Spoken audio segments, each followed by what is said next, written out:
miscarriages are difficult for both partners, but we don't always hear from the father's side. Yeah, absolutely. How does a man feel about it? Because in that moment, we feel totally helpless. Yeah. We can't feel the physical pain. Yeah. You can't fully understand what your body's going through, and we want to support you, but we're also dealing with loss. Yeah, and it can be incredibly hard for the partner, and you're right, there doesn't seem to be much of a support system on how to deal with it from the partner's side. Thankfully, I, at this stage, have built this toolkit of what does support me in those dark times, whether it's writing, whether it's talking therapies. And I wrote lots of poems during that time too.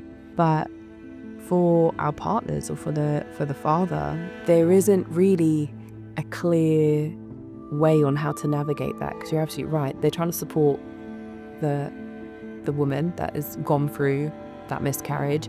They're also trying to process the loss themselves. And I don't think he fully ever spoke about it at that time. We've spoken about it since, but when we're going through it, I don't think he had the space to really let out those emotions. His outlet has always been the gym, and that is his form of meditation. That's always been his form of mental health support. And I never got that at first.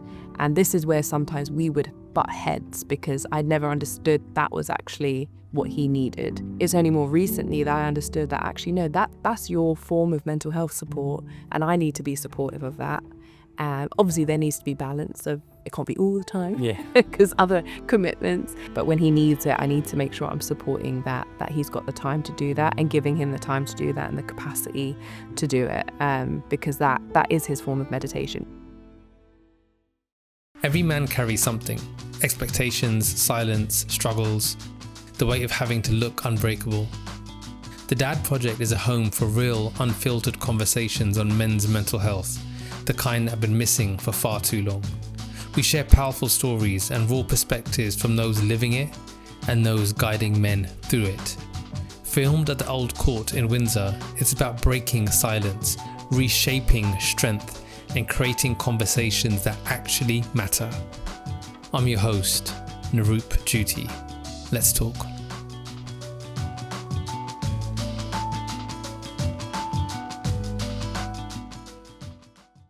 Before we start, let me take 30 seconds and speak to you directly. This podcast exists to share real stories, honest conversations that inspire growth, self-belief, and meaningful change. If you get value from these episodes, following or subscribing is the easiest way to support what we're building here. It helps this reach more people who appreciate authentic conversation, and it allows us to keep creating stories like this. All right, thank you for being here. Now, into the episode. Jaspreet, you have spoken about your dad being a big influence on you growing up. How did he shape the way that you saw yourself? So yeah, dad is definitely a great place to start, because you know what, there's something I say, and people are quite shocked by this statement, but I think my dad is probably one of the greatest feminists I know. Which sounds strange to a lot of people, that, or how can your dad be the best feminist you know, or the greatest feminist you know? And to be fair, he is. He always has been, and he still is till this day. Yet he's also one of the most masculine men I know. And I think that just goes to say that you can be both. But yeah, my dad has always been my greatest role model, my greatest supporter. Ever since we were young. I'm the youngest of 4 siblings. I've got 2 older brothers, 1 older sister. And despite what the world around him may have been telling him, and despite what the rest of the community may have been telling him, he always treated me and my sister the same as my 2 brothers. Whether that's in the home, whether that's outside the home, whether that was encouraging us all to get educated, go to school, study what we wanted. When my mum is like encouraging me to go to like medicine, law, become an accountant, dentist, doctor, one of those, my dad supported the fact that actually I love literature and I love books and I wanted to study history and I wanted to study things that were outside of the conventional box. So knowing that I had a dad like that has kind of been an anchor for me throughout my life, of that I've got that support system there, a father that is an incredible role model and was someone who encouraged me and empowered me, and still does till this day. And I think, if anything, that then made it harder for a lot of the men that I then met in my life, because I was comparing it to that father figure, and the partners that I was with, and then now my husband and the partner I have now. I was looking for those similar qualities of what a man can be. But yeah, my dad is my greatest hero. I write about him. I write about him in my poetry. And I've got this really beautiful poem called Like Father, Like Son. It's a play on words because it's actually spelt S-U-N, as in the son. But it's that kind of well-known phrase of like father, like son is usually what people would say about father and their boy and their son. But in that poem, I'm talking about the fact that actually I'm so similar to him, and he made me feel like I was the son. He made me feel like I could achieve anything and do anything, and made me believe I should have access to opportunities. And that's a really beautiful poem that I wrote about him. Is that a poem that you could recite now? Yes, absolutely. Your hand on my shoulder makes me feel like I have lightning wrapped in my skin. And for 25 years, you have carried me on yours, like father, like daughter, because you made me feel like I was the son. You never punished me for saying no, in hopes that I never feel there's a time I can't say it. Every time my heart broke, you heard it snap with your ear, the one you pressed against my mother's belly. I knew that sound would make your ears bleed. So years of fractures in my chest had to end. I made sure I would never let my heart settle for anything less than symphonies for you. In a technological age where there was always a logical answer for everything, you still taught me how to dream. You are the eyes looking back at me when I look in the mirror. They're shaped like almond moons like yours. The smile that eternity carved into your face on my wedding day will be the reflection of the love my husband will always give me. And until my last breath, I will never forget that you taught me that anger will make me strong, but love will make me powerful. That was really beautiful. What you said about how your dad made you feel like you were the center and everything was revolving around you is really interesting, because as I'm raising Lara, my daughter, I'm also trying to instill certain things in her, let her know that she's the center of my world, that she is special, that to encourage her exactly everything that you said that your dad did for you, and that I would also like to believe she would hold up her future partner against the values I have shown her.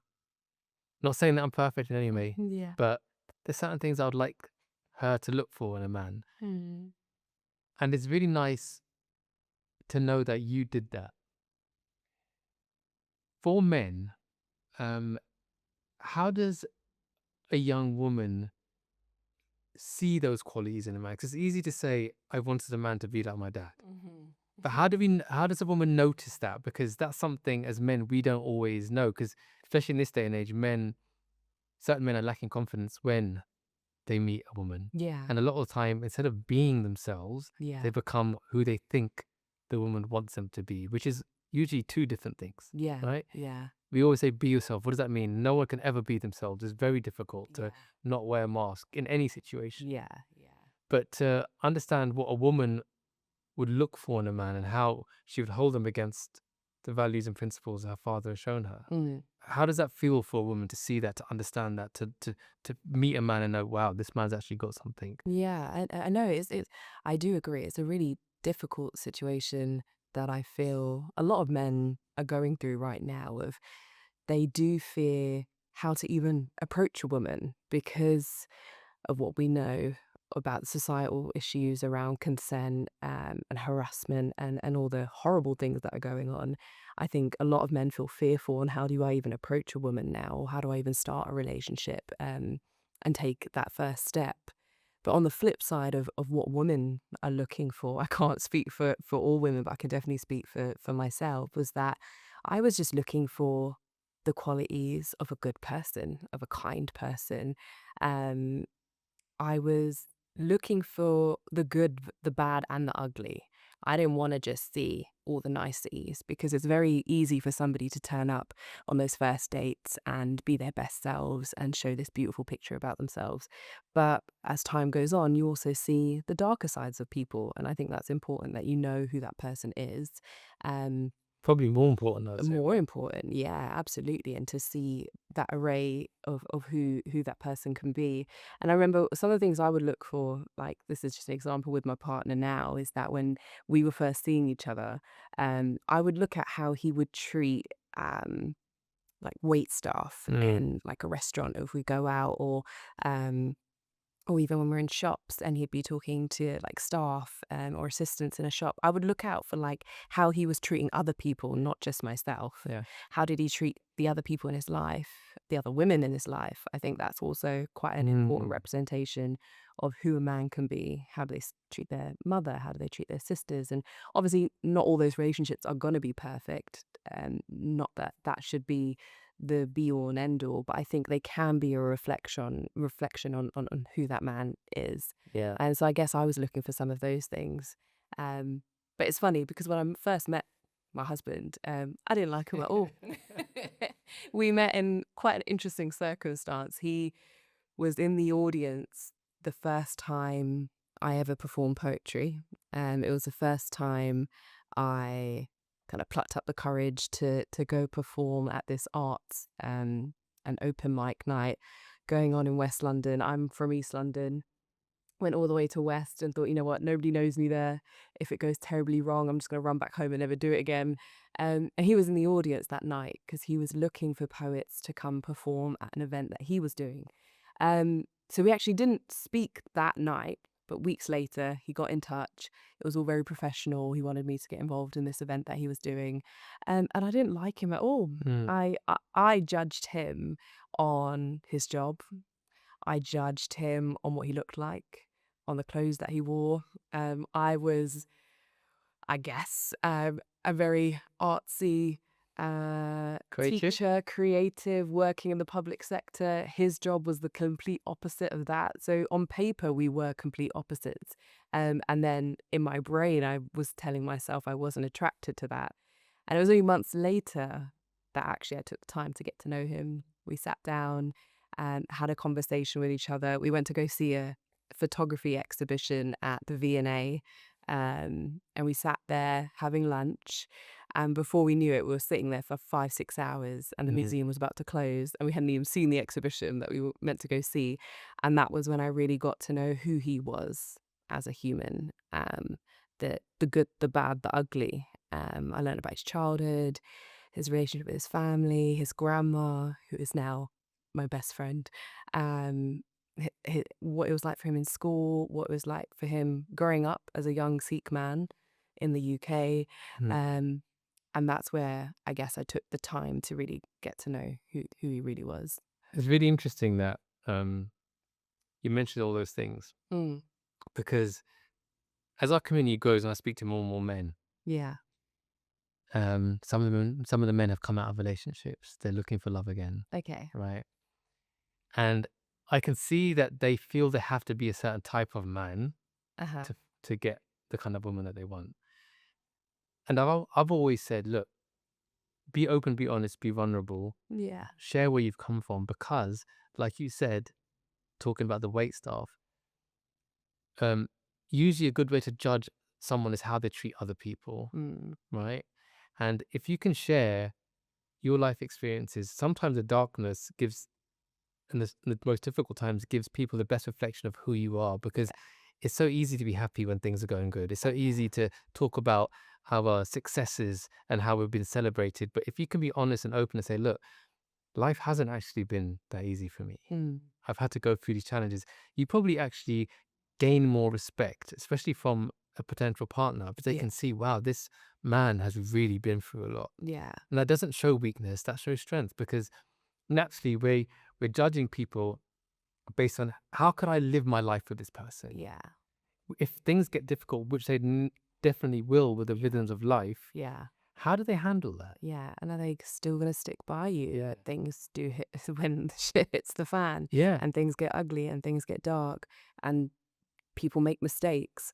Are they going to stick by one another? And those are kind of qualities that you want to try and see in a person. So yeah, be vulnerable, be open, share those dark bits, share those bad bits, because that is the honesty that we need to see from one another. Yeah. Absolutely.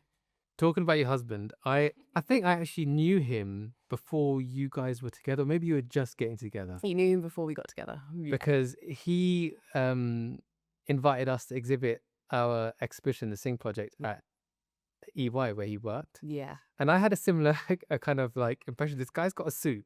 He's holding the Financial Times. Yeah. And I'm a creative, and he wants us to bring our work in there. And we held an exhibition there for like a week, and we did a night where everybody from the, EY and the Sikh community, EY Sikh network, Yeah. was there. Yeah. And I thought, wow, this guy's actually different than I thought. Yeah. And then I think he must start dating you, and he told me about you, and I saw one of your clips where you were doing your poetry, and I was actually blown away because I've been a public speaker for a long time, and I admired the way that you delivered these pieces, because there was an art to it. There's an art to delivery, right? Yeah.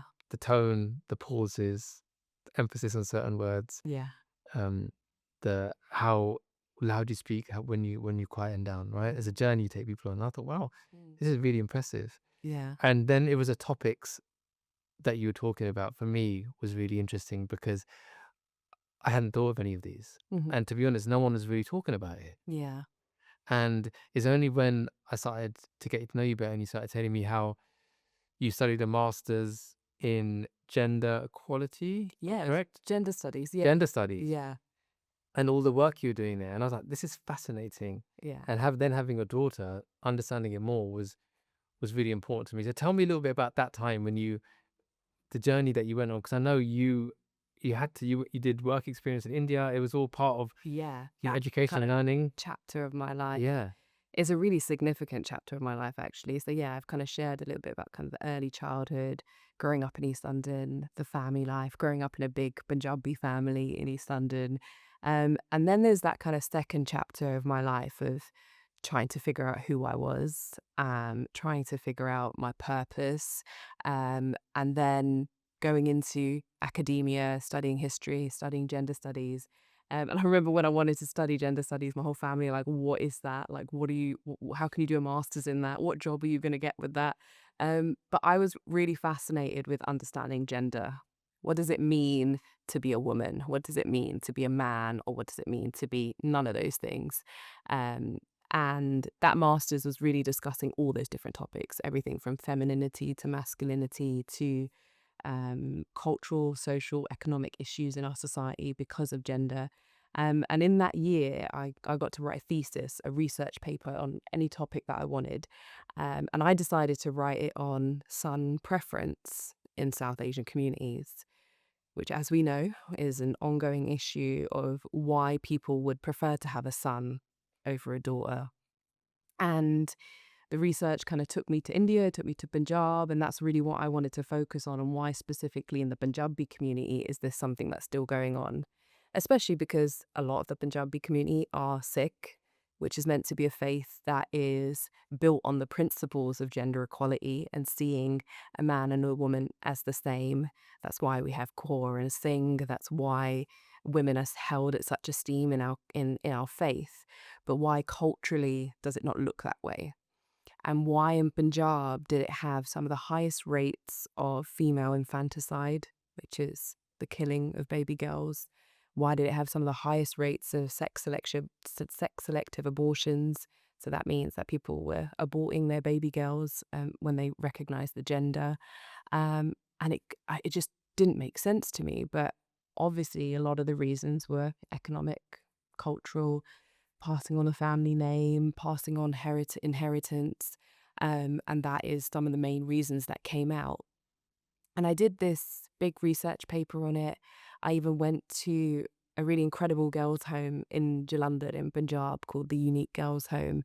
I stayed there for 2 weeks to volunteer with them, and they're doing incredible work to support these young baby girls all the way up until the age of 18 that have been abandoned by their families or left there or found.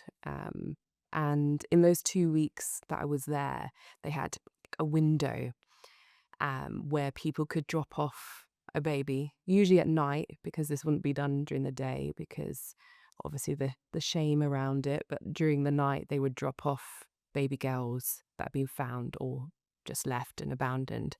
And in those 2 weeks that I was there, we had 2 baby girls turn up, and it would set off an alarm inside. And I still remember the sound of that alarm going off because it just triggers, okay, a baby has been left. And like till this day, I still can't get my head around it. I'm now the mother of a baby girl, and she's now 3 years old, and she is my whole world. And you are a father of a girl, so you know how much they change your lives, and how much they can turn your whole world around for the better. So I can't understand why people would let that go. How did these people, well, maybe you didn't get to see it or ask, but the feeling of leaving a baby in a window. Yeah, I know you described it, but just visualizing yeah, what that must feel like. yeah. When you've got no option but to think, I have to leave this baby in a window, Yeah. walk away, cut the emotional cord, Yeah, live with the guilt yeah, that this child is now going to have to face life by themselves. yeah. Right. We hear it, but do we even feel it? Yeah. Do you understand it? The reality of what that person must have felt. Just and because someone is a girl. Yeah, and the pressure of what that person must have been feeling because of all those issues that we've spoken about. And yes, of course, there's then the statistics around it about how there's now such an unbalanced gender ratio in some of these states where the highest rates of this is happening. So in some places, you've got 1 girl to every 10 boys. Overall, some of the missing numbers were huge. It's estimated around 60 million missing girls because of this ongoing issue of son preference. That's almost the population of the UK. That's crazy. And of course that's affecting girls. Of course that's affecting the young girls that have been abandoned or missing. And we're going to see that gender imbalance going on. But this also impacts the boys too. I think a lot of people don't recognize it on the flip side, what happens there. What happens when you have too many boys and so little girls? What does happen?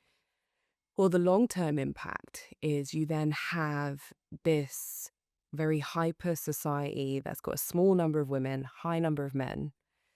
What then happens over a long period of time is some of those dark issues of more harassment, more rape, more confusion for where men should exist in those societies, more confusion around partnerships and relationships of how am I going to find somebody. So there's so many long-term issues. You then have more population issues because people won't be reproducing. And so over time, this is going to continue to become a bigger and bigger issue.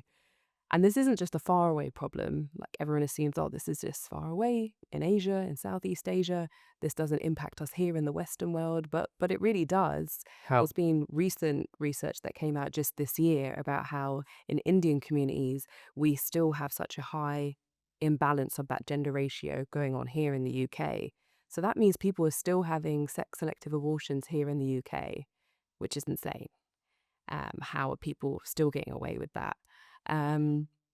So the reality of when I talk about these feminist issues and then people turn the other way or they switch off as soon as I start talking about them, this is the reality. It's affecting girls and it's equally affecting young boys. It's going to affect us in the future, economically, socially, politically.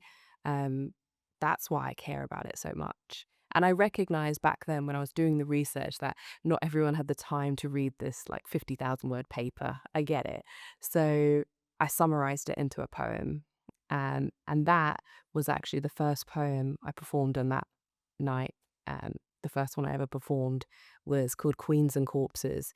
And it was basically a summary of all that research. Share that poem with me. I'd love to hear it.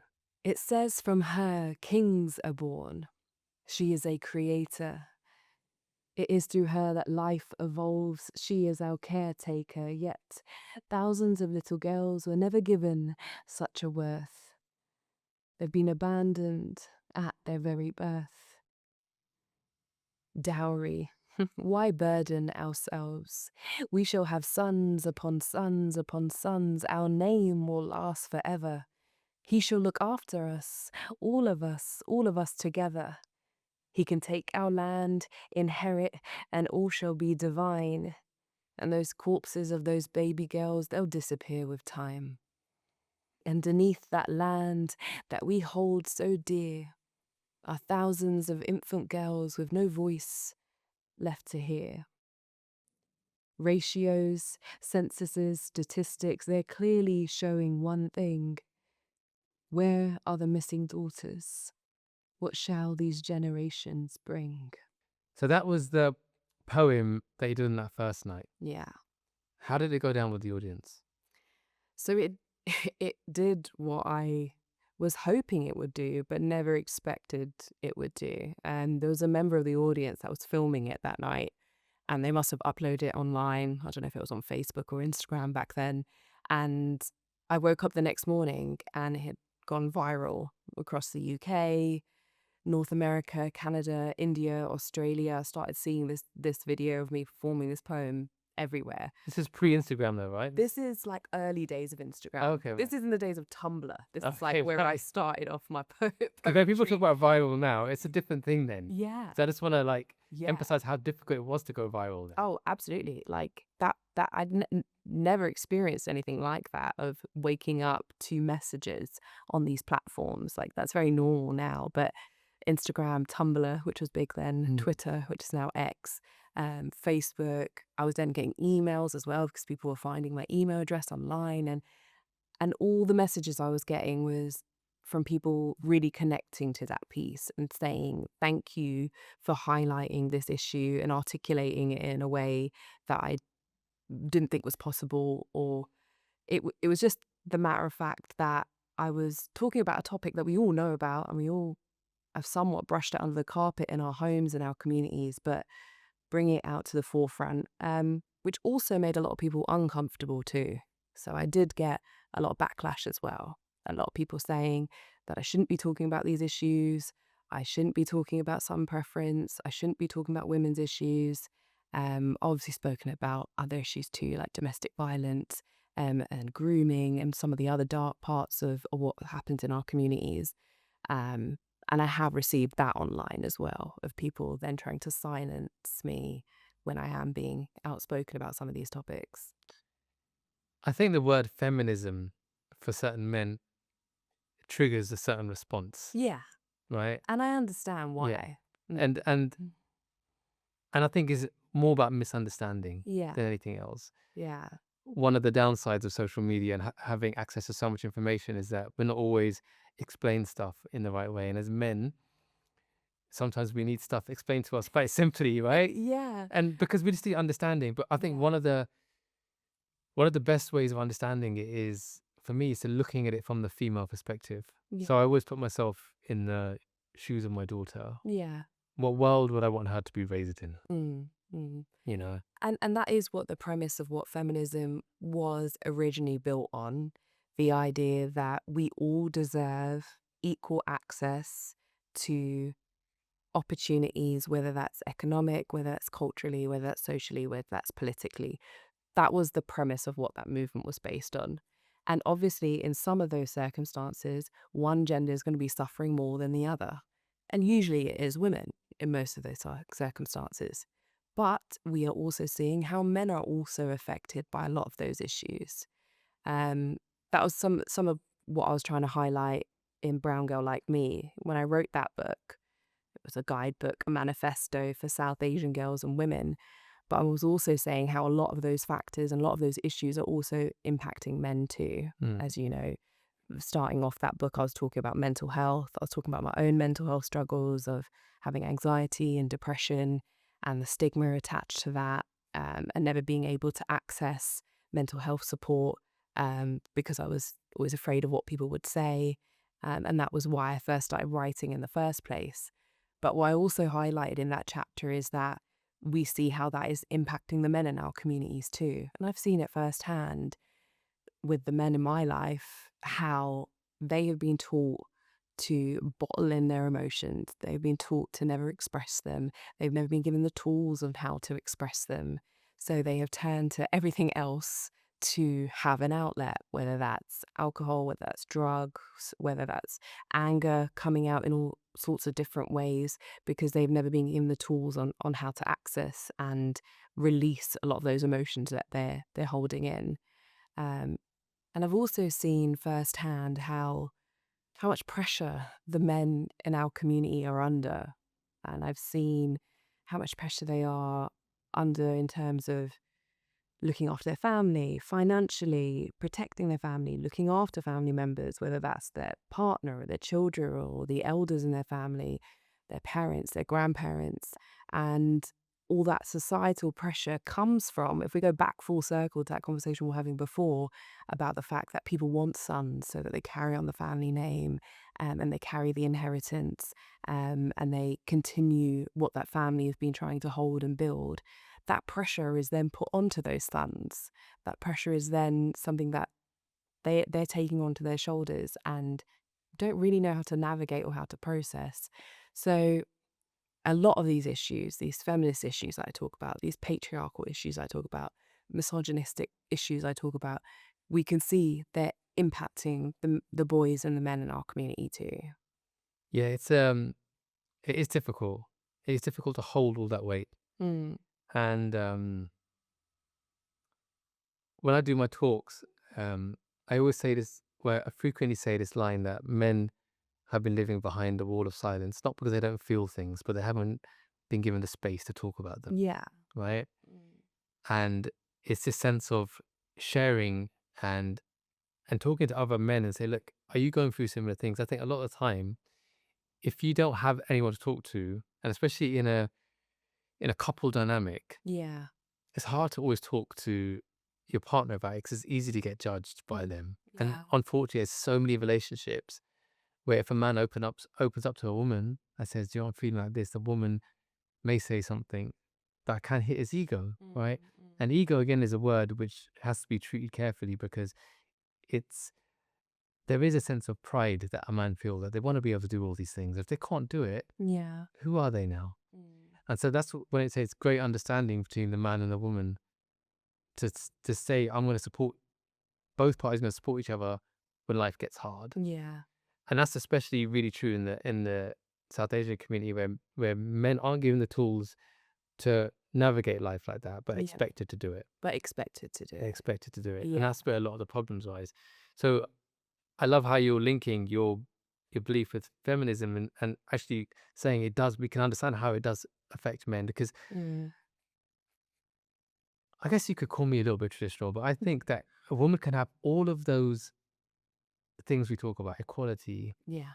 having access to everything, doing everything that she feels she wants, but still have a healthy relationship where she can be in a feminine and a man can be in a masculine. Absolutely. They're not separate things. No, and I think this is where the miscued idea of feminism comes up, and I think this is where the misconceptions around feminism come up, because I'm not trying to be more of a man. I'm very happy about the fact that I'm a woman and can own my femininity. And yes, there are parts of me that have a bit of masculinity, but I'm not trying to be more of a man through my feminism. That's not what it's about. And the whole premise of feminism was that we just want to have access to choice. We would just want to be able to do different things. We don't want to have to be forced into certain situations. If you want to be a stay-at-home mum and be a caregiver at home, you should be allowed to do that. If you want to be a woman that wants to focus on her career, you should be able to do that. If you want to try and do a bit of both, you should be able to do that. The whole point and the premise of it is the access and the ability to have choice. What is now happening is that's all got a bit miscued. Like, I'll be completely honest with you, even in the situation I'm in now, I'm now the mother of 2 little babies. I've got a 3-year-old, I've got a 1-year-old. And I made the conscious decision to slow down my career. Obviously, had a big booming author career happening, been on stages across the country. My teaching career was really growing, but I've always wanted to be a mum. I've always had a very maternal side to me, and that has always been a dream of mine to become a mum. And we had a bit of a difficult journey getting there, which I could talk about, but thankfully we were blessed with 2 wonderful babies, a baby girl and now a baby boy. And me and my partner made the conscious decision together that I would like to slow down my career, and especially in the first 3 years of their life before they start preschool and before they start school, and that I want to be the one that's present for them as much as possible. I don't want to have to put them into nursery early. I obviously will rely on family members, grandparents, that's great, but the primary caregiving will come from me. And I feel like I've been judged for that. Really? Yeah, By? by the feminist community, by the community that I love and I still love, that this is again where parts of feminism has been miscued, of being told that, oh, I should be fulfilling myself in my career and my passions and all of those things. But that's absolutely not what feminism was meant to be. I should be able to make the choice of being able to be with my children and put my career on pause if I want to and return to it when I want to. That was the whole point of what feminism was meant to be about. But again, that's all being miscued.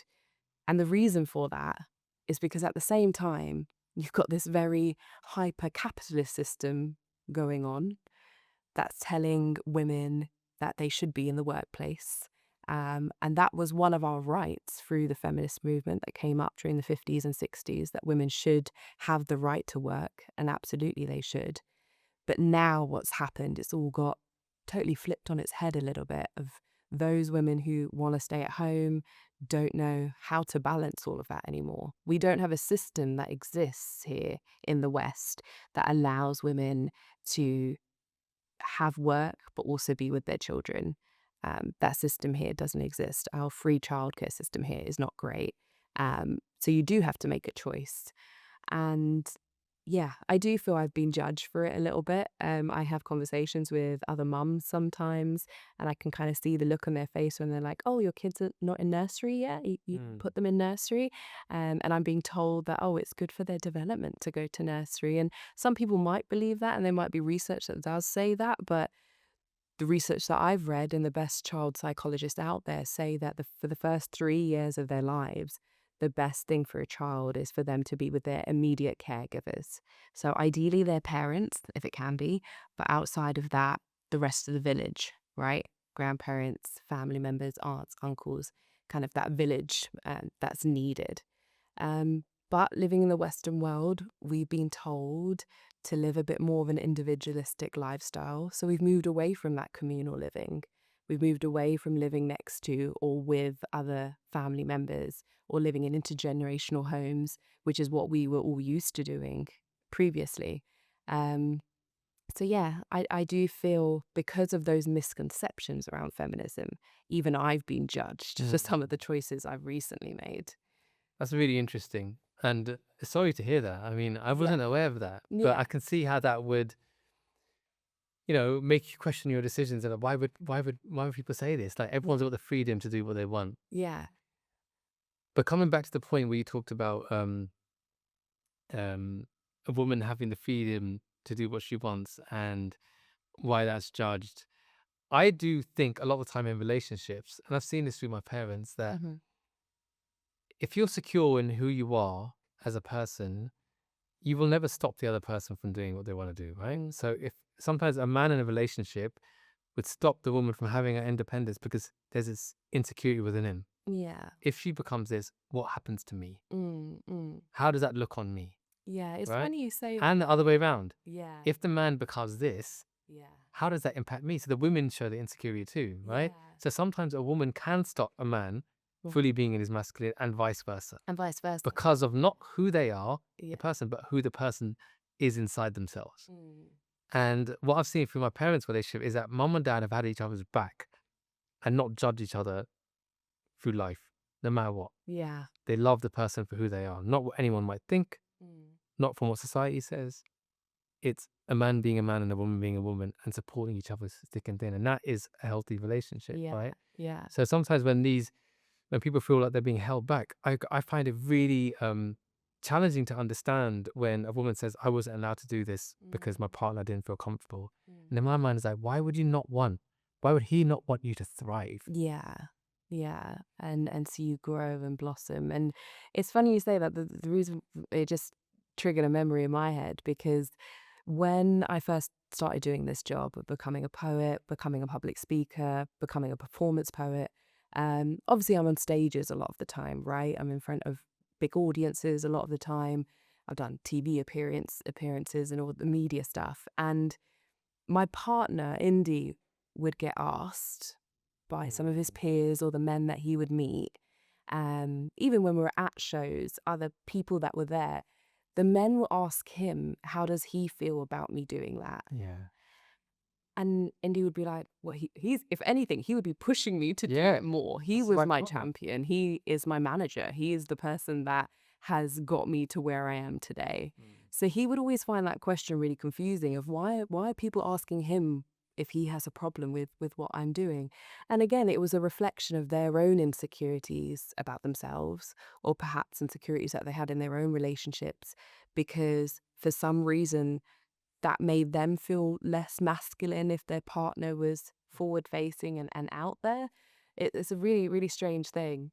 The other thing he gets asked till this day, and I get asked, is does he have a problem that I'm taller than him? Right. He's 2 inches shorter than me. Okay.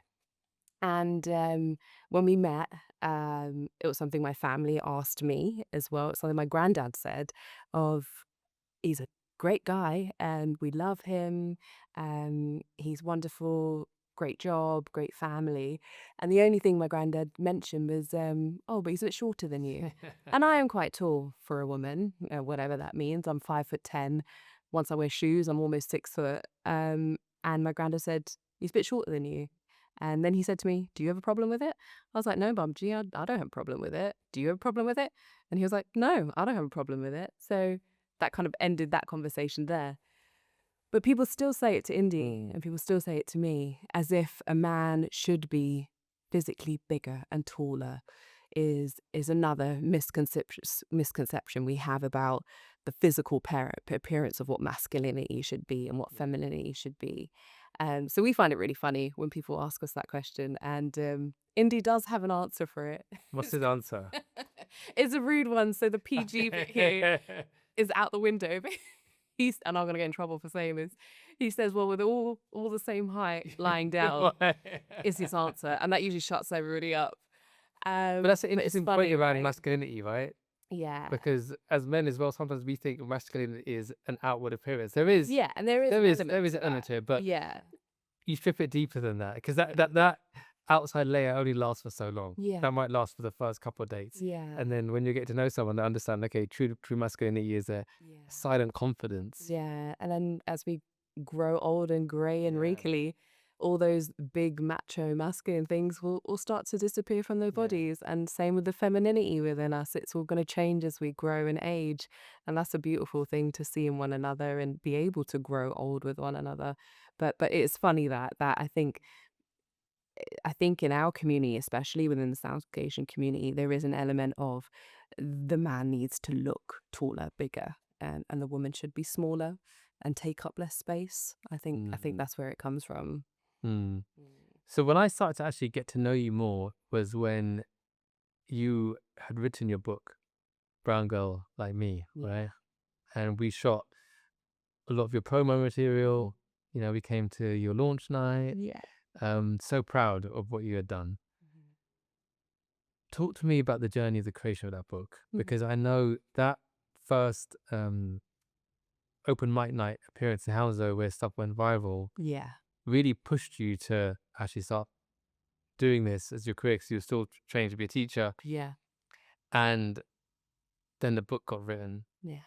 And that in itself was a journey for you in many different ways, wasn't it? Because you were handling different parts of your life all at the same time. So Yeah. talk to me about that time. No, absolutely. That the book kind of was born out of this feeling of there had not been a book for me growing up on how to navigate all these different parts of being a South Asian woman, all those intersectional parts of our identity, everything from mental health to body image to relationships to growing up in a digital age.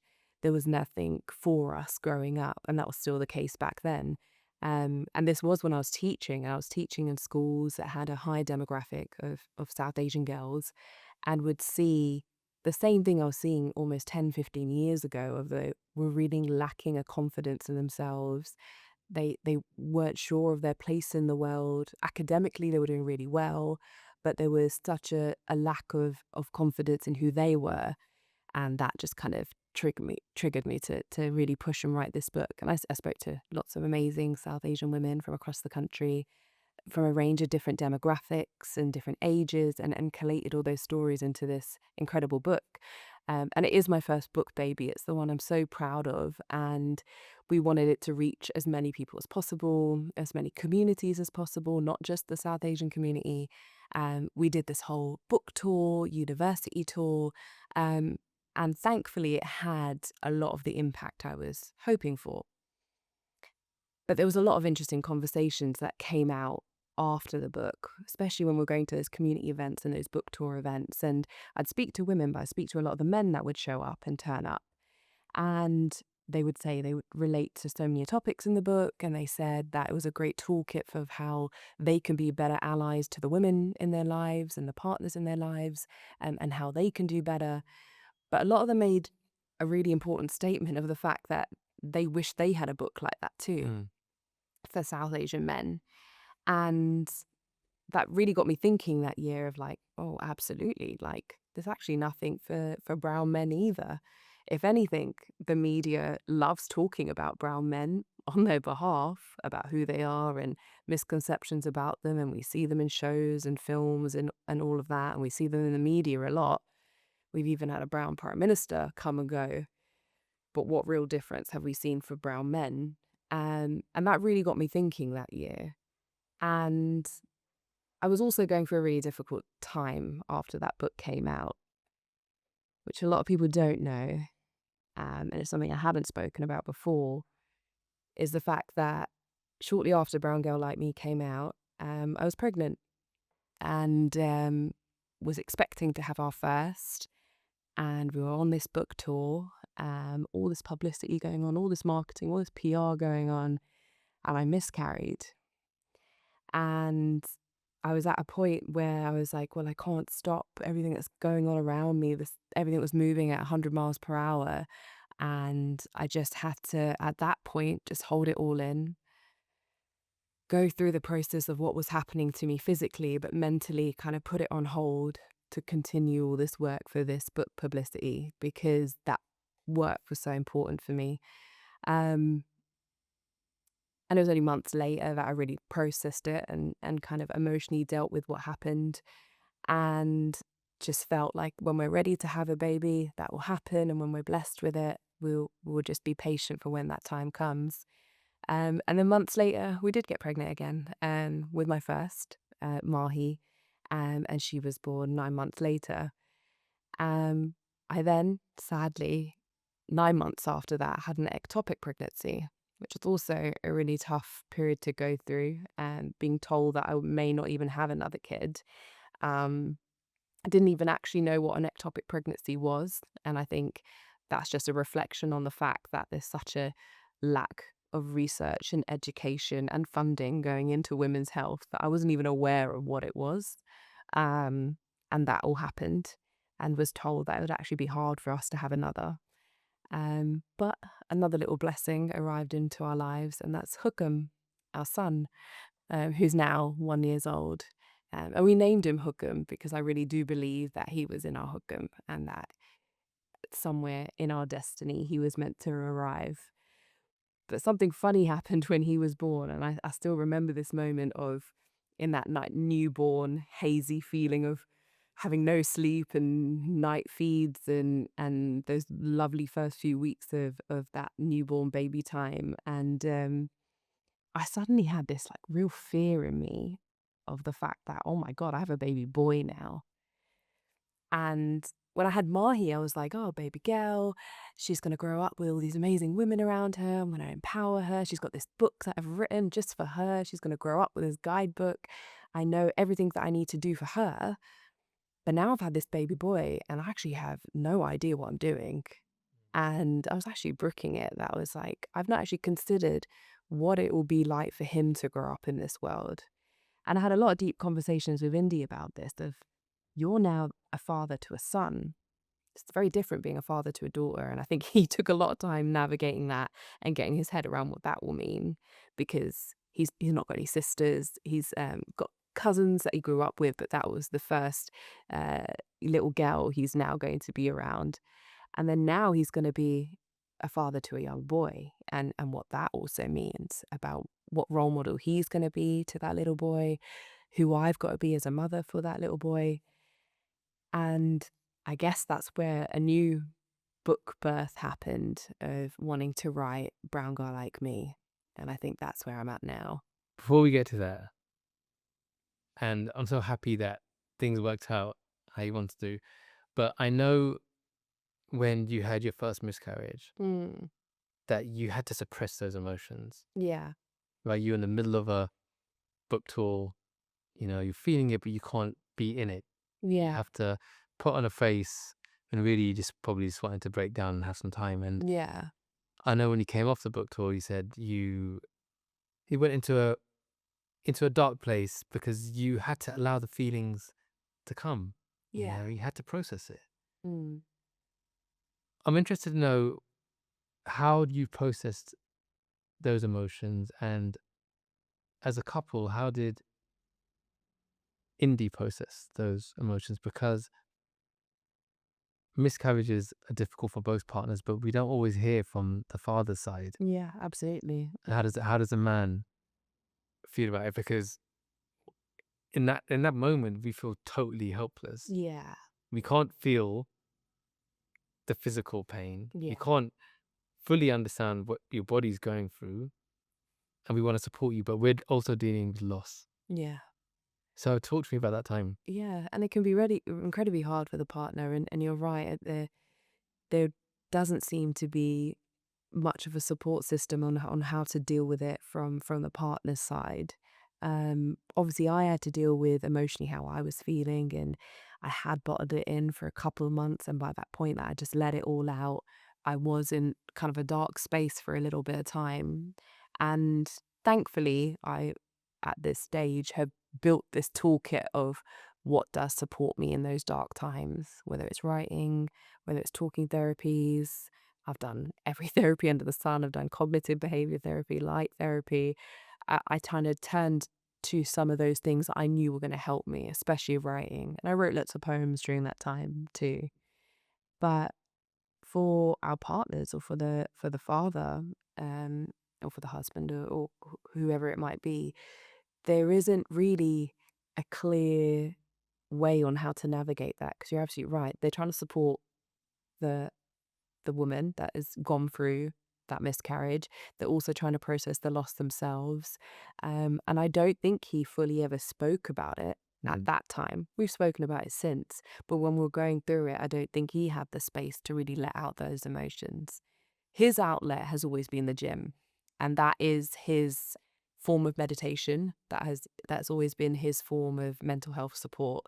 And I never got that at first.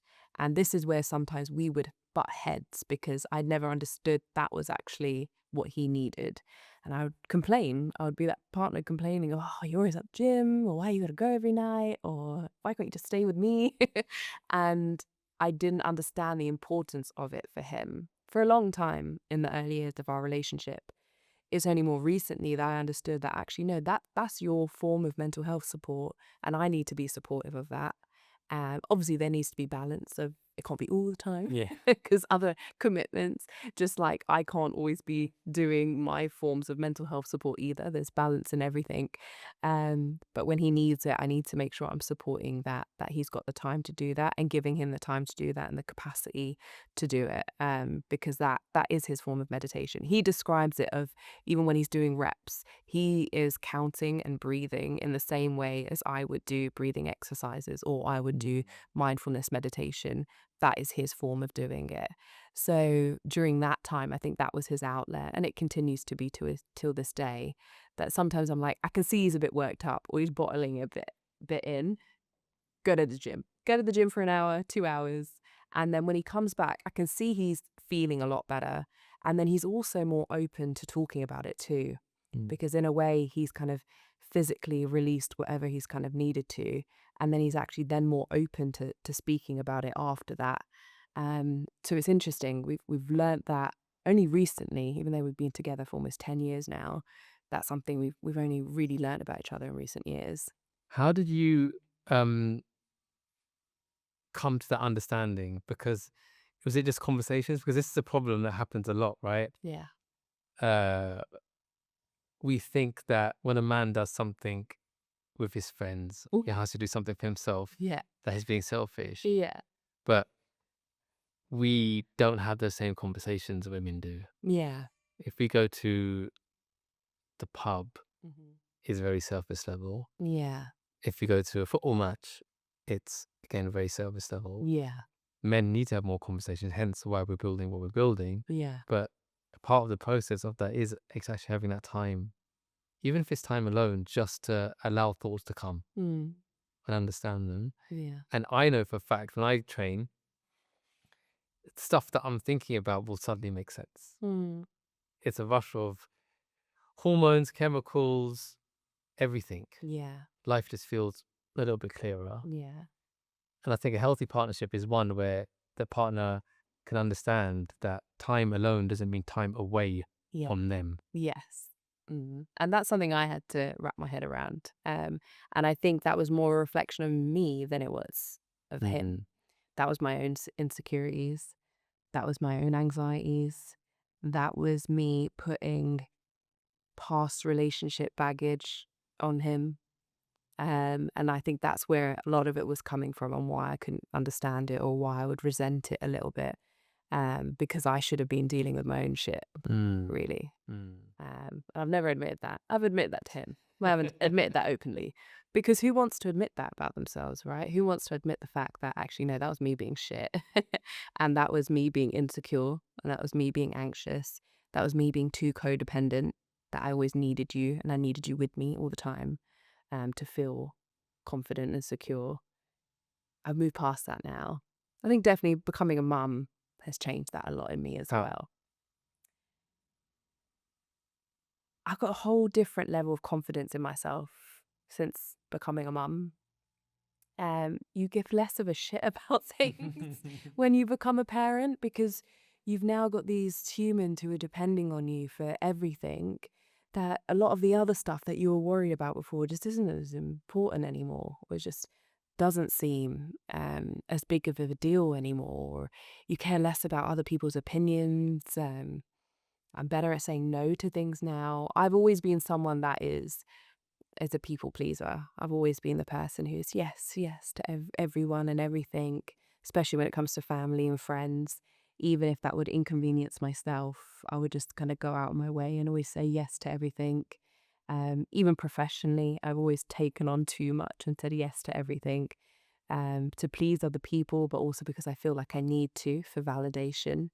But now having kids, I'm like, because they are my first priority and my top priority, anything outside of that would, I'll say it in Punjabi because I can describe it better in Punjabi. Anything that will tung them, Annoy them. Yeah.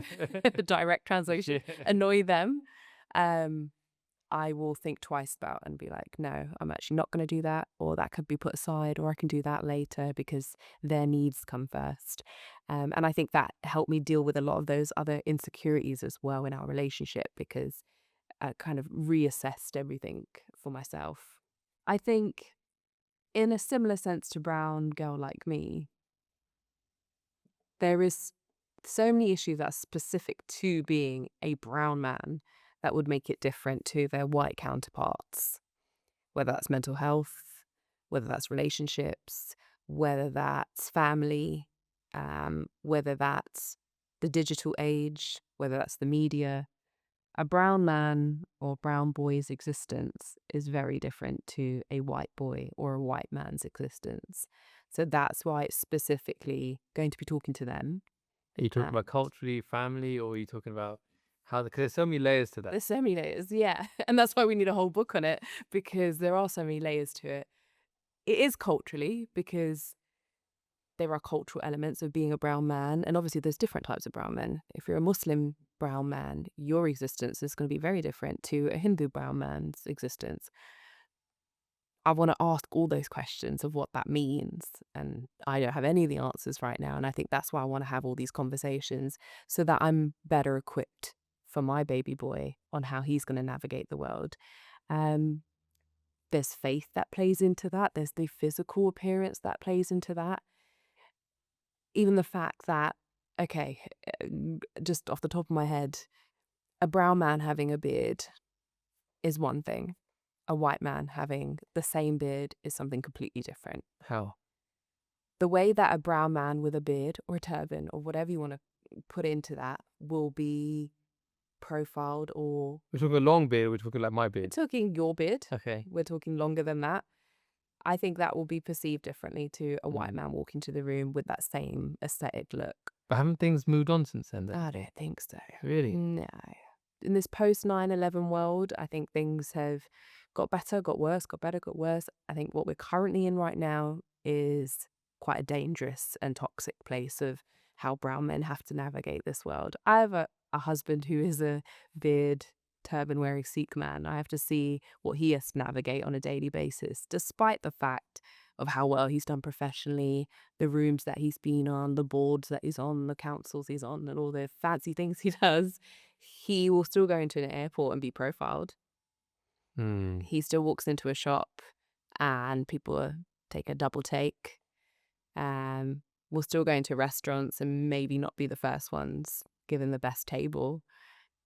Everywhere we go, that's still something. How does that make you feel as his partner? Rage. I feel a lot of anger. I feel a lot of rage. I feel rage for my own issues, but then I now see it from his perspective sometimes. And he deals with it extremely well. He's had to deal with these things his whole life. And sometimes he doesn't even see them. Sometimes he doesn't even see them as an issue. I perhaps spot them more than he does. And now I'm going to have a little Sikh boy that I'm raising. So we are deciding to grow his hair. He will have a little Judy, and he will have a top knot and a batka. And hopefully, if he wants to continue to do it, wear a turban one day. I've got to equip him on how he's going to navigate the world. So these are like all the questions that are coming up. So yes, I do think there is something specific to being a South Asian man and the questions we have to ask about navigating that experience compared to a counterpart white male. How much of that is dependent upon changing or educating society, and how much is it about educating a man? Because I think two men can walk into a room and have two totally different impressions and two totally different reactions. Yeah. And I was listening to this clip recently, and it said, and you know, me being a brown man, I can walk into a room which is predominantly white and feel totally fine, because my whole life I've been around white people. I went to private school since I was 3, right? Yeah. I don't feel any different. But what this clip said was that instead of, when you want to own a room, instead of thinking, what do they think of me? Think, what do I think of them? Yeah. That's a powerful reframe, right? Because then you're not having to prove your worth. You're thinking, do I need to be around these people? Yeah. What is that person like? Oh, that person I can see is giving me an awkward eye. That says nothing about me, it says everything about them. It shows their lack of education. It shows their prejudice. It shows all these things. I know who I am as a person. And I think that's really important for men as well, especially men of color, to be so secure in of yourself that you try not to let these things phase you. But I know how hard it is if you've got symbols of faith, right? We did a whole project, the Sing project and the Seek project, where Yeah. in America is predominantly done to educate Americans that if you wear a turban and beard, you're not a terrorist, Yeah. which was really sad. So I know it's not easy. Yeah. And I know I had stories of, men saying, one guy said, pre 9/11, someone would see me and say, oh, there's a genie. Post 9/11, they say, oh, there's a terrorist. Yeah. Mm. And that one flip in a day. Yeah. But I completely agree with what you said there of like, it is somewhat based on that individual building that self-confidence in themselves to be able to walk into a room and not care what anyone's going to think about them. And that's where my husband is great about that. He does not care what anyone thinks. And if anything, he uses his difference as his superpower, Yeah. as his way to get into rooms and start a conversation and be the one that is different to everybody else that's there. So yes, I agree. We need to install the confidence in the individual, but at the same time, educate the other. And I'm hoping that's what the book will be able to do. Install the confidence in brown boys and men at the same time as educating others, because we want everyone else there to also understand these issues, be empathetic about them, educate themselves on it, be better allies, so that we can then actually fix all those bigger problems that are going on. How do you think you'll educate people differently than what's already been done? I don't know if you've thought that far ahead. I'm just thinking, like, what could we do to educate people better? What's been missing all these years, do you feel? I think this is where it's like multiple approaches. I don't think it can just be one thing that's going to tick the box and we're going to see a change overnight. I'm not expecting that to happen. Change takes time. Any big change historically that's happened socially or culturally has taken time for it to happen, but it's because it's been done in multiple different ways. As a teacher, I'm going to obviously start with the education system. I'm going to start with our schools, our curriculums, the books that we read, the diversity of books that we need to have around us. The fact that if you go into some people's homes, and if they do, first of all, have even books in their home, the type of books that they're reading, they've got a diverse array of authors and backgrounds and cultures that they're reading about. Probably not. We need people to take on that self-labor and that self-work of educating themselves better on the world around them. And sadly, our schools don't always do that. So it does take some onus on us within our homes, within our families, within our communities to do some of that work to educate ourselves on some of these issues that are going on. That's the more educational side of it, fine. But then you could also see this through the arts, documentaries, films, media. I think we can use so many different ways to have some of these conversations, even doing work like this. This is us having the conversations to educate, not only within communities, but outside of that too. So I you think do need- storytelling could be really powerful for you. Like, we're the brown role models for men who are really standing up and Yeah. being different. Yeah. We're the guys who are gonna go against the grain. I put up some videos, and I know how some men might feel about it. I put up a video recently about love. Yeah. Like, when you see a brown man talking about love, we need to see more men, Yeah. if we want to help brown men, being positive male role models. Yeah. Because I think there's a lot of people, right? And this is actually really interesting doing this work. When I meet a lot of men and I start asking them questions, I'm trying to understand them better, but I'm also trying to get to their core of who they are and their heart. Yeah. They've all got this softness. Yeah. They all have it. They just built an armor around it. Yeah. And I kind of like find it really interesting to try to release some of the softness from them, because that's how I know who that person is. How do you get them to do it? So it's the energy, right? Yeah. So I saw a friend of mine yesterday, my childhood friend, best friend from childhood. I saw him randomly in the park yesterday. I think I haven't seen him since I was 18. I'm 45 now. Okay. And we're talking. I'm asking me very surface level questions, and I just start talking to him about if he's in a relationship, what happened. Start talking to him about love. Start talking about the meaning of life, and the conversation just went from here pivoted into this beautiful space of openness. And I started to see his pain, and he started welling up when he's talking about his experiences, his life. And when he hugged me, he gave me a kiss on the cheek. I love you, bro. Right? And that was very different to, what's up, brother? You're right. It's been a long time, Yeah. you know? Yeah. But that was very intentional for me, because I'm like, who is this man who I haven't seen since I was 18? Yeah. What is he feeling? You know, he saw Lara and he goes, man, I always wanted a daughter. You know, he hasn't got any kids, right? Yeah. These are beautiful conversations for a man to have with another man. Yeah. So I think like having positive male role models would be a great way to change and create that change. And it's not, I don't know, the more I'm in the space, the more I actively look for them. There are obviously guys doing great stuff now with social media. One of the beautiful things about it is that people can share their stories, Yeah.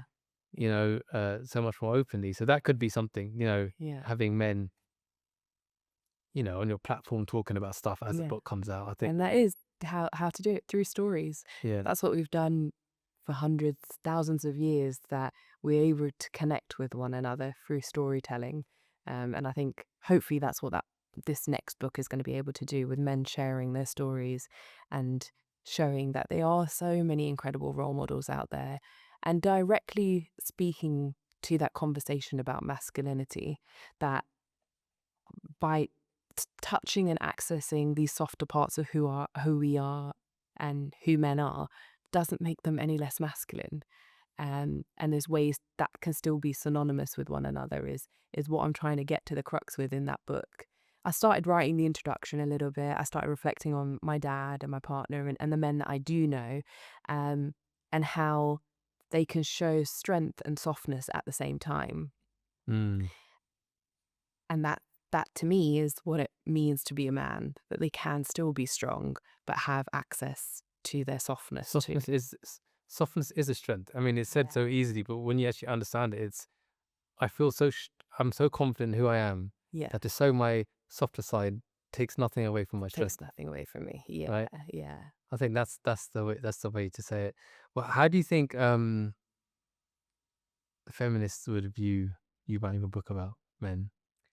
Have you thought about that? Oh, that's a good question. And talking about masculinity. And yeah, I'm hoping the feminists that I know, and the real feminists out there, and these are feminists that believe that we should be having all these conversations, would be able to fully support it. And I think hopefully they'll see where I'm coming from, of we need to have these conversations around masculinity and men and boys to help them, but also to help women too, and to help girls, because we can't be having a conversation around feminism and gender equality with only 50% of the population. We need to talk to the other 50%, and we need to talk to men, we need to talk to boys. So I think, I think the ones who really do understand what feminism is all about, and what it's meant to be fighting for, they'll fully get it. They'll support it. Yeah, I think so too. I agree. But then when they see what your attention is, Yeah. what do you think, going on from that, and as you're going to be writing this book, from your perspective, what's the biggest thing that men are struggling with now, have you noticed? I think it's what we touched on earlier about the pressure. I think at different ages there's different issues going on. But I think when we talk about men, I think it is that sense of the pressure they feel within their families, within their homes, of how much they have to uphold, but not giving the tools on how to process all those feelings of the pressure. I think that is perhaps one of the biggest issues for the slightly older demographic. The younger demographic, and I think this is for all young boys at the moment, are confused on where their place in the world is meant to be, because of the amount of misinformation out there, because of all the toxic stuff we're seeing online around what it should be to be a man, and who the man is and where their place is in the world. That's another area that I'm really fearful of what young boys and young men are seeing. That is a big issue there. I think that's a lot of my fear of what I'm feeling for my little boy at the moment. He's still little. He's only a year old. But as he grows older, what is he going to be seeing around him? Who are the role models going to be? What is he going to have access to? Yeah, those are It's a lot of pressure as parents, right? Oh yeah. Oh. It's so scary. My mum must have been at some event and she was given this I guess it was a rape alarm, right? Okay. And it's pink and it's pink and purple and it's got a torch on it, and you pull it out and it makes a loud sound. And she gave it to Lara, and Lara was like, "Dad, look what my grandma gave me." She doesn't know what it was. Yeah. She goes, "I want to put it." She said to keep it in my bag. And I just sit with that for a moment. I'm like, do I tell her what it's for? She's 10, starting secondary school in September. Do I explain to her what this is for now? Because if I explain to her what it means now, how does she view boys? And it made me sad to think that she has to carry that around. Yeah. But then it also made me reflect on the importance of the work we're doing, is that if we can help men, then we can help them raise healthier sons, have better partnership, better relationships. But it was just a moment that sat with me. Yeah. Because I didn't have, being a single dad, I didn't have the mum there to kind of like Yeah. to help me navigate that situation. But but it just comes down to, like, I guess, taking it back to the importance of your book. But one thing I found really interesting, which might be an angle for the book, in South Asian culture, is for the men to talk to the parents. I find myself, as I delve deeper into his work, sitting down with my parents and helping them to reframe some of the ways they've viewed life. Yeah. Because a lot of the pressure comes from the parents. Yeah. And if the parents can actually reframe the way they've seen it, but they've only known this because of their parents, Yeah. it reduces the pressure. Yeah. Yeah. Pressure to get married, pressure to have kids, pressure to do this, pressure to have a certain job. All these things, a lot of it stems from stuff that really we shouldn't have to feel. Yeah. And you notice it with other cultures, they just don't have it. Yeah. They just don't. They're like, be you. Just like, don't worry about what anyone else thinks. And it's just the thing that annoys me so much still with our culture is worrying what other people think. Oh, like, yeah. who cares what other people think? This is the double-edged sword of community. The South Asian community, it's a beautiful thing that we have this sense of community. There's so much beauty that can come out of that, of having one another, that we have communities that can support each other through difficult times. We know how to get together communally to feed, to celebrate, how to support even through grief and hard times. But the dark side of that sense of community is also that we care so much about what everyone else is doing. And I think that comes with what it means to be a community. How do we remove all those negative things around it, but still uphold what community should be about? I think that's where our problem is as the South Asians. We are so busy bothering about what everyone else is doing rather than focusing what's right in front of us.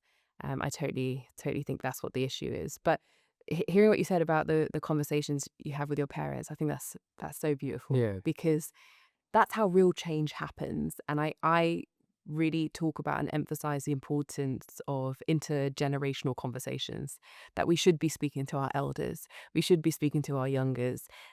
For change to happen, it can't just be happening in a small bubble. It should be happening intergenerationally. Yeah.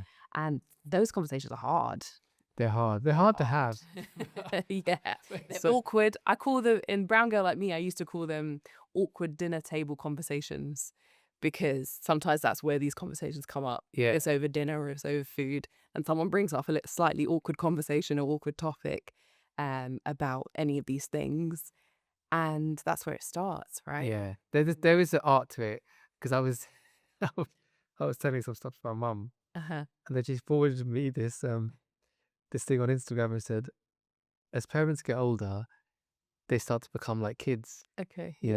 And what they know becomes less, and you end up teaching them. Yeah. But make sure you do it with kindness and love, as you would do to a child. Yeah. And I was like, sorry, Mum. Okay, maybe I should say it to you in a bit more of a delicate way, because my parents are really amazing that they really listen and respect me and what I'm doing, and they can see the growth. Yeah. So they don't challenge, they understand. My dad especially, I tell him stuff, he listens, because I can see that. What do you do when you don't have that? That's important. That's a very good question. Yeah. That's a difficult position to be in, and a position a lot of people find themselves in. And I don't actually know what the answer would be, because you can't. It's very hard to change someone's values and Mm. beliefs. If they see something as red and to tell them that it's blue, Yeah. you can try as much as you want. Because I get asked that question a lot, especially when I'm speaking to young people. I go to schools, I go to universities, I do these events, and they'll say, my parents or whoever I live with or family members, they will not change and they will not listen and they will not want to change. So I can't even approach these conversations with them. So what do I do? There might be a roundabout way where you can show someone who they respect saying something similar. Maybe Yeah. finding a clip from someone who's really well respected, Mm. kind of leaning into the same view you have, Yeah. and say, look, it's not just me saying it, Yeah. you know. But you're right. It's so much is just planted in us from a young age, Yeah. and unless you're forced to challenge your own views, you're just going to stick to what you know, because Yeah. for you it makes sense in your world. Yeah. That's how everything is ordered and makes sense. And I try sometimes say to them of, it's important for you to understand the context of time in which they're coming Yes. from, when they grew up, where they grew up, and the values that they were used to because of their parents and their grandparents, and that's where they're coming from. So it's not like they're coming from with malicious No, intent. It's doesn't. just the context of the time that If they they what they understand it. know. So it is possible for them to slowly make some change and to have those conversations.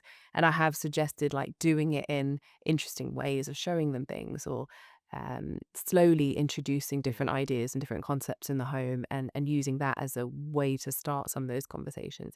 But it is hard when people don't wanna change. Yeah. Um, I think it's also with the intent, the way you say it. yeah, So much comes from the delivery and the energy you hold when you're bringing it to them. yeah. Don't Yeah. come with anger. Yeah. Don't come with resentment. There's a lot of what I have to say to not even the young people at all, it is adults too.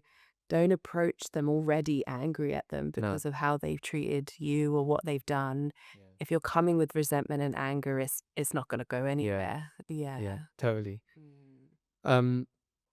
As we come to the end of this conversation, what's something that you think we should have spoken about that we haven't? Something that we should have discussed but we haven't touched on? Hmm. Or is there anything? Do you think we've covered your journey and your story? I guess it's just other things that I'm thinking to work on. I've got other ideas, other books, other projects. Tell me That, about them. yeah, I guess there are other things now since becoming a mum that I'm trying to wrap my head around. Even we've spoken on a little bit about my journey as a feminist now and where I am with that. And one of the concepts I'm working on at the moment and trying to do some research on around at the moment is this idea of quiet feminism, Okay.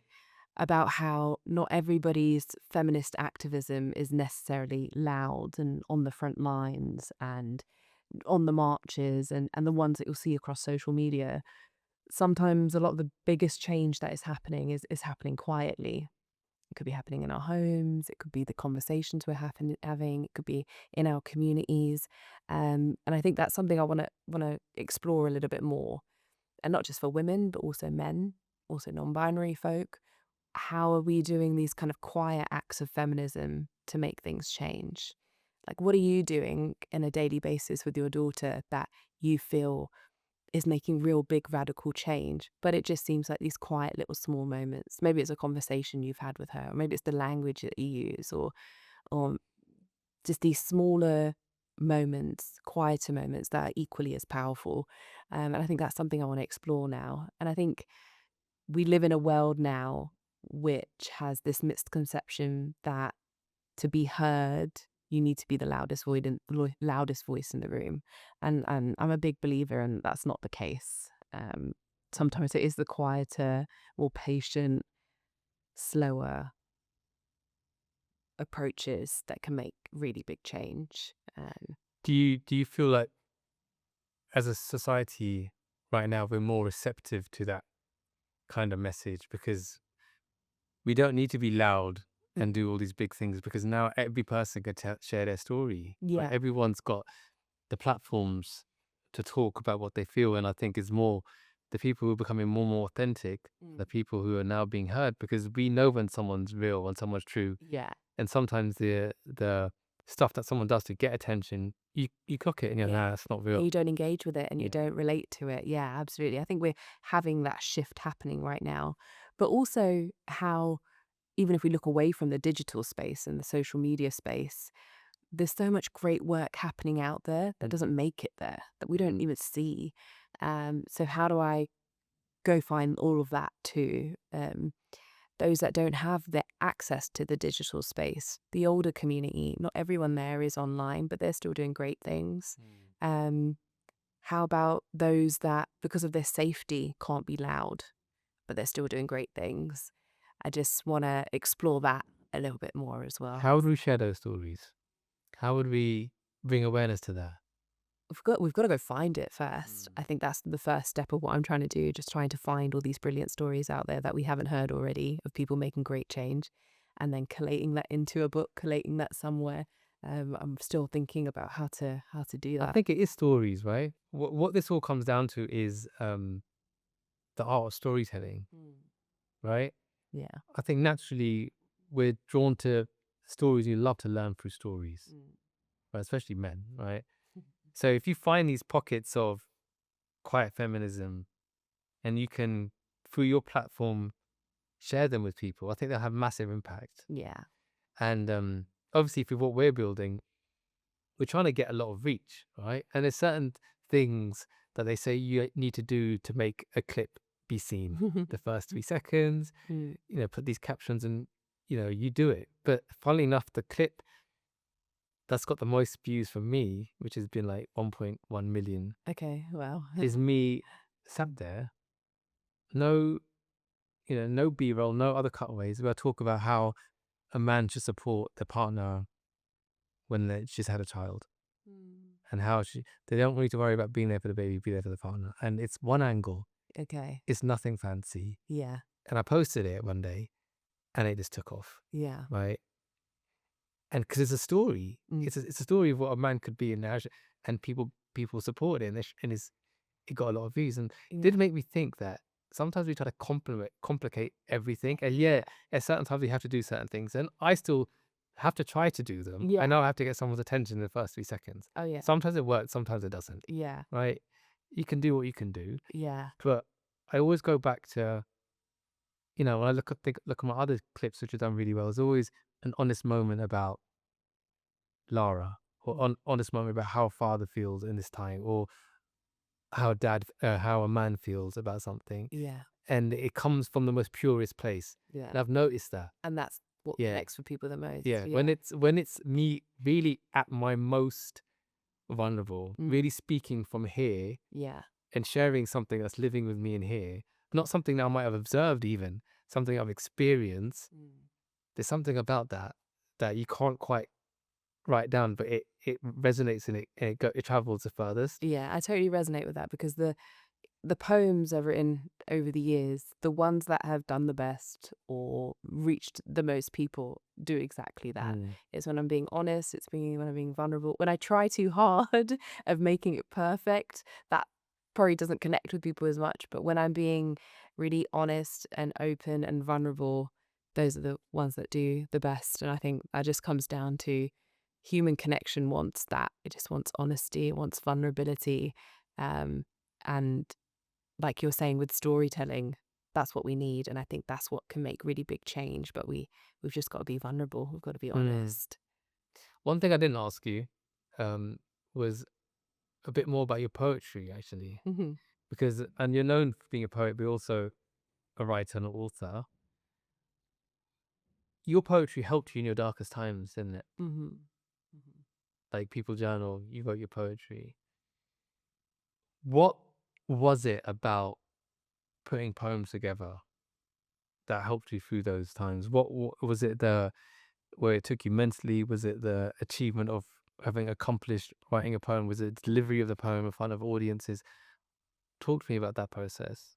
I think originally where it started this is back to kind of 13-year-old Jaspreet when I first started writing poems as a form of therapy.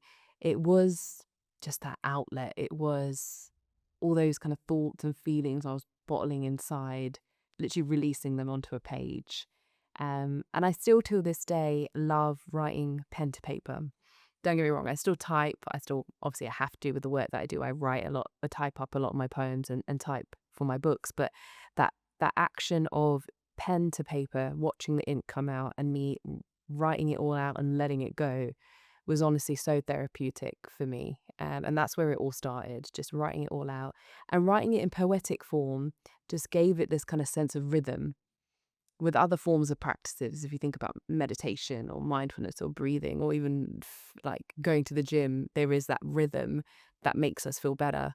I think there's an element of that with poetry that just was such a powerful outlet for me. And originally it just started as something I do for myself as that outlet. And I kept all those poems to myself for years and never shared them with anybody. But then again, I recognized the power they can have, me being vulnerable, me being honest and sharing them with other people. Not only did it heal me, but it was helping other people too. And I guess that's why I started sharing it with other people and sharing the mental health poems, because I was like, I can't be the only one feeling this. I can't be the only one going through these things. Other people must be feeling this too.